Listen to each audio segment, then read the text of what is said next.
Buenas tardes, compañeros. Buenas tardes, doctor. El tema a tratar en el día de hoy es libertad y derecho, conformado por las integrantes Lisbeth Ramos, Wendy Casas, Rocío Ale, Jennifer Cáceres, María Mamani Aro, Marian Valencia Torrico y Kimberly Blacker Rospigliosi.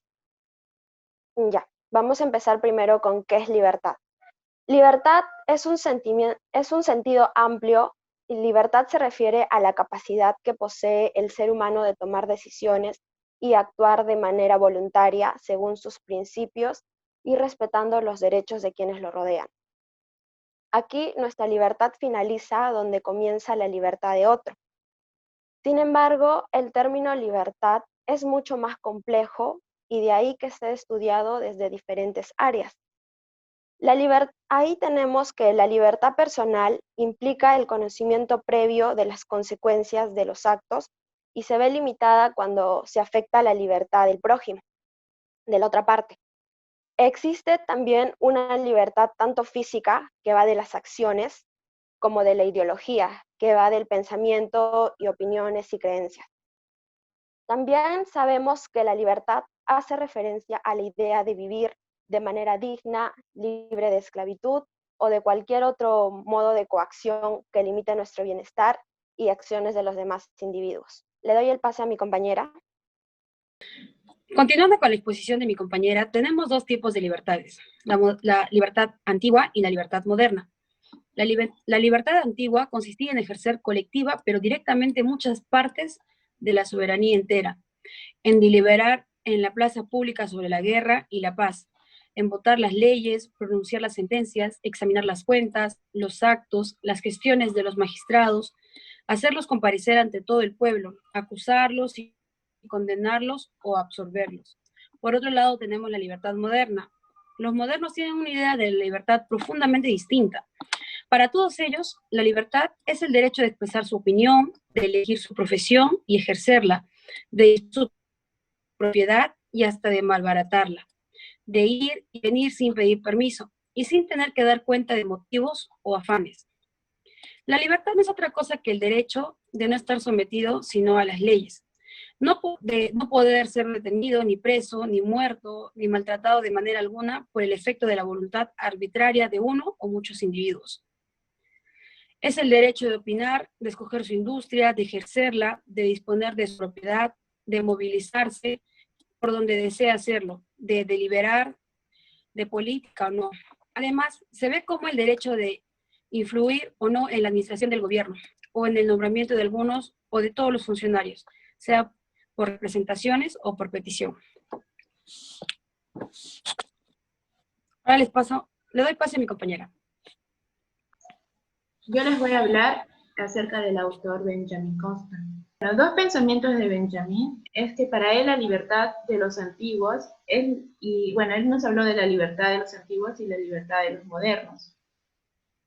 Y según para él, la definición de libertad de los modernos se refería a que la casa es nuestro gobierno. De acuerdo con Constant, la idea de libertad de los antiguos había estado básicamente vinculada a su vida pública. Si eras hombre, tenías propiedades y procedías de una familia más o menos aristocrática. Es decir, si formabas parte de una pequeña élite privilegiada. Hacías gala de tu libertad participando en el gobierno de tu ciudad, votabas en la asamblea, discutías si la comunidad debía embarcarse o no en una guerra, opinabas sobre expropiaciones, destierros y sentencias. Tu libertad consistía en participar libremente en el destino de tu comunidad, pero como individuo privado no tenías ninguna clase de libertad. La libertad de los modernos, Benjamin Constant nos dijo una definición para él. Para él es el derecho de no estar sometido sino a las leyes, no poder ser detenido, ni preso, ni muerto, ni maltratado de manera alguna por efecto de voluntad arbitraria de uno o de muchos individuos.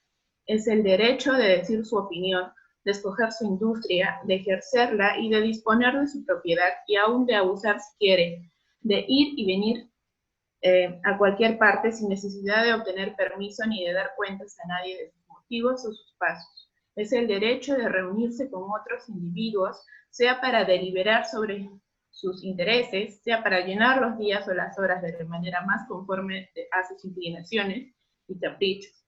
Es, en fin, para todo el derecho de influir o en la administración del gobierno o en el nombramiento de algunos o de todos los funcionarios, sea por representación, por peticiones o por consultas, que la autoridad está más o menos obligada a tomar en consideración. Bien, si bien podemos observar en este texto que nuestro autor no identifica la libertad de los modernos con la casi exclusiva dedicación de los individuos a sus asuntos privados. A continuación le doy pase a mi compañera. Bueno, continuando con la exposición, hablaremos ahora un poco sobre la filosofía de Hayek. Según el concepto principal dentro del pensamiento hayekiano, la libertad es el fruto de la civilización y está íntimamente ligada a ella. Sin libertad no es posible la civilización. Sin civilización no es posible la libertad. Hayek menciona que existen dos tradiciones, la tradición inglesa y la tradición francesa, siendo una empirista y la otra racionalista, encontrando la diferencia que la libertad empirista está basada en un orden espontáneo evolutivo. Hayek también menciona que la tradición nace de la civilización occidental en la medida que se aprendió en la tradición, todas las medidas que la razón no puede captar. Entonces, es que Hayek define la libertad como una ausencia de coacción, trasladando el problema de la palabra libertad a la palabra coacción. La definición es que Hayek no resolvería. Coacción significa la intencionalidad a la hora de provocar una conducta en un sujeto que nunca se haría libremente, pero se ve forzado a realizar para evitar males mayores. Según Hayek, habría diferentes grados de coacción que iniciarían desde la esclavitud como su nivel máximo hasta las formas de coacción que se dan en asociaciones voluntarias. El conocimiento de la propiedad como una de las bases para la libertad, porque se supone que es un espacio propio y libre, conocido en el que se puede formar la personalidad y a la vez que su dispersión impide que el gobierno tenga el monopolio de los medios y que el individuo se necesita para actuar. La libertad de acción aparece como una libertad primaria porque es el actuar por el ser humano. También cuando aprende y adquiere racionalidad, también progresa y se desarrolla sus facultades. Hayek considera la libertad como un principio fundamental que también posibilita a todos los otros.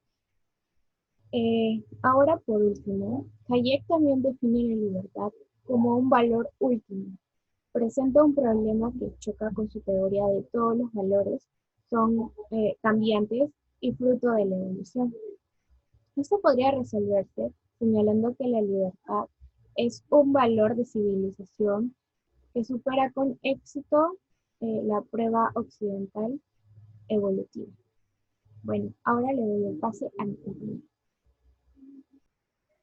Bueno, continuando con la exposición, les voy a hablar sobre la libertad negativa y la libertad positiva según Berlín.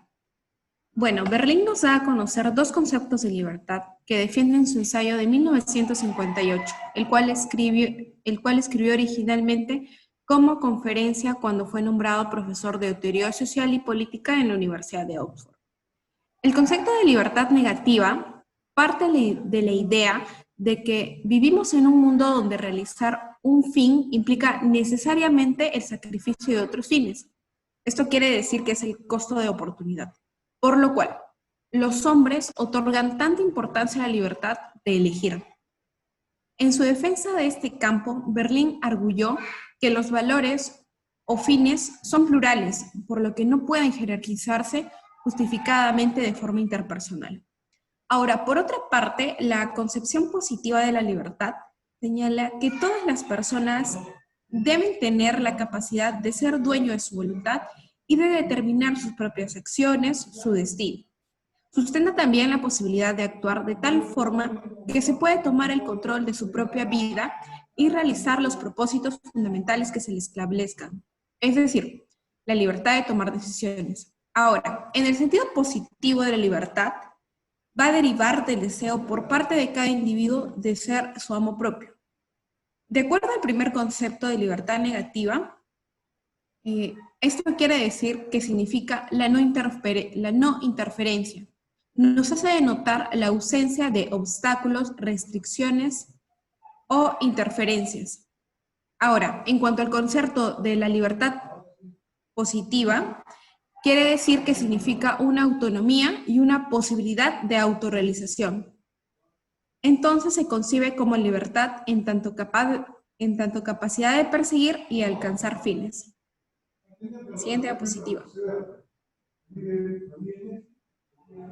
Ahora, como ya mencioné anteriormente, ¿no? La definición de libertad la da desde dos conceptos que lo plantean, ¿no? Que utiliza en el fallo que estudió la ley estatutaria sobre los derechos fundamentales de la salud. Se sostuvo también que en los referendos a la libertad es más la ausencia de coacción y se entiende como la posibilidad de conocer y comprender con suficiencia la realidad política y lo que se decide. Le doy paso a mi compañera. Buenas tardes, profesor y compañeros. A continuación yo les voy a hablar acerca de la cultura como poder de Wilfried Reich, lo que dice que será imposible dominar el proceso cultural actual si no se comprende que el núcleo de la estructura fisiológica es la estructura sexual y que el proceso cultural está esencialmente condicionado por las necesidades sexuales. Bueno, lo que quiere decir Reich es que esto quiere decir de que el proceso de la cultura sexual en la sociedad no es bien aceptada y lo que debe ser la cultura es aceptar a las personas tal como es en su sexualidad. Y bueno, ¿quién fue Will Reich? Fue un inventor postulador de la teoría del orgón. Es célebre por sus opiniones a la sexología. Es uno de los primeros pensadores psicosociobiológicos. Es un médico que pensaba que el estrés es la energía eléctrica de base del sistema nervioso neurovegetativo. Como filósofo trataba de lograr la síntesis entre el marxismo y el psicoanálisis. También calificaba los otros filósofos lo calificaban como lúcido y revolucionario del siglo XX, cuyos libros fueron quemados. Otros aseguran que sus ideas y teorías podrían catalogarse como delirios. Y como por Barth es él lo que dijo que es la cultura como poder, el cerebro de la cultura dominante, en este caso heterosexual, ha supuestamente oprimido a una minoría homosexual y ha bloqueado a la uniformidad y la igualdad inherente bisexualidad. Sin ella, cada individuo podría alcanzar su más plena humanidad. Bueno, en conclusión podría decir de que la sociedad debe estar preparada para este tipo de cosas, ¿no? Aceptar a cada persona tal como es en su sexualidad. A continuación doy paso a mi compañera. Vamos a proseguir con las conclusiones sobre el tema tratado. Con el paso de la historia se ha ido produciendo un cambio en los valores e intereses de los individuos. El individuo apenas percibe la influencia que ejerce su voluntad en las decisiones del conjunto y su colaboración es nula. Los derechos políticos que tanto valoran los antiguos se ha vuelto solo una parte de las satisfacciones del individuo. Como segunda conclusión, es importante recalcar la aportación de Benjamín. No solo es un defensor de la independencia como principio axiológico y fundamental, también ha defendido la importancia de la libertad pública como elemento indispensable para garantizar los derechos civiles y para buscar la realización de la vida ideal. Como tercer punto tenemos también no tenemos la necesidad de estar respetando como obligación a cualquiera que nos ponga enfrente como una obligación comunista, a una cosa en el respeto. Y otra cosa es abstenerse de hacer daño y dirigirnos que el liberalismo nos obliga a no interferir en los proyectos de vida. Gracias.